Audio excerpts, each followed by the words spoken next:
موږ ډېر کمزوري شو. زموږ کمیونټي چې ده، زموږ سوسایټي چې ده په برطانیه کې، په امریکا کې دکاندار هانس په دې وجه نه دی چې ګنیا د قانون نه یری، هغه سیول سوسایټي نه یری. سیول سوسایټي چې خراب سیس ورکی هغه بزنس ختمي.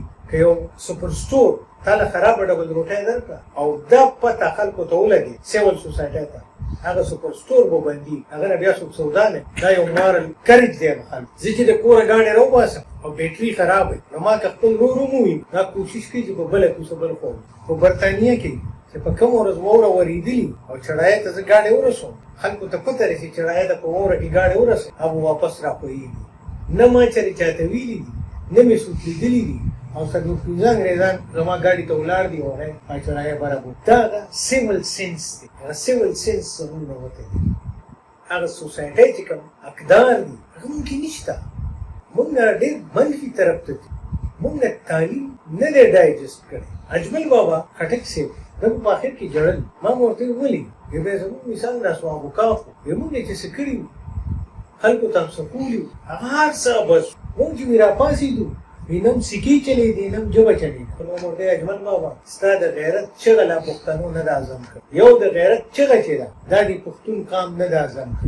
زه وایم که دا پښتانه صرف د غیرت چغه وګوري او صحیح پې ځان پوه کړي نو زما په خیال زموږ بل تربیت ته حاجت نشته چې هغې کې د غیرت او د پسمانده طبقې که موسټ انفلوئنشل اواز دی. زه وایم په بلې ژبه کې موږ دومره فورسفل پویټري ني کومه چې د اجمل بابا په پښتو کې کړې او هغه باندې موږ د نیشنلیست الزام لګولې. موږ وایو دې نیشنلیست وو. ما یو ورځ د ژوند چغه کتاب یې لیکلی او په چارسده کې د هغې اوپننګ هغه لانچینګ سرمني وه نو سلیم راز صاحب د هغې محفل سټیټ سیکرټري وو.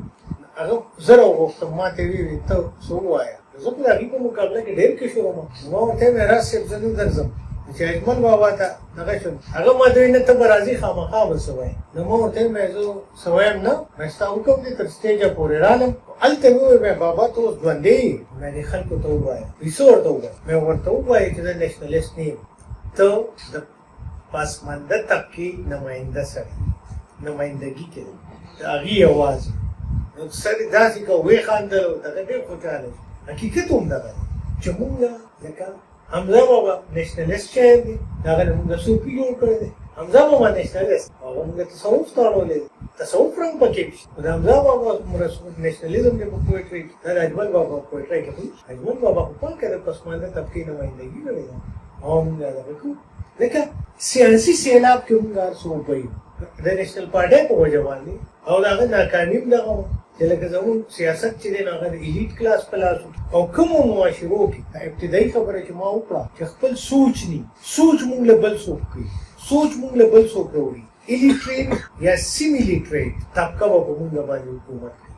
زموږ سیاست به موږ لیډ کوي او زموږ ریاست به موږ لیډ کوي او که موږ خپل سوچ شروع کړو سوال نه پیدا کړي په موږ باندې بل حکومت زموږ د خوښې نه باندې موږ خپل سوچ نه کوو او دا په کار دی چې موږ زموږ مشرانو کې وو هغوی ځکه آزاد وو.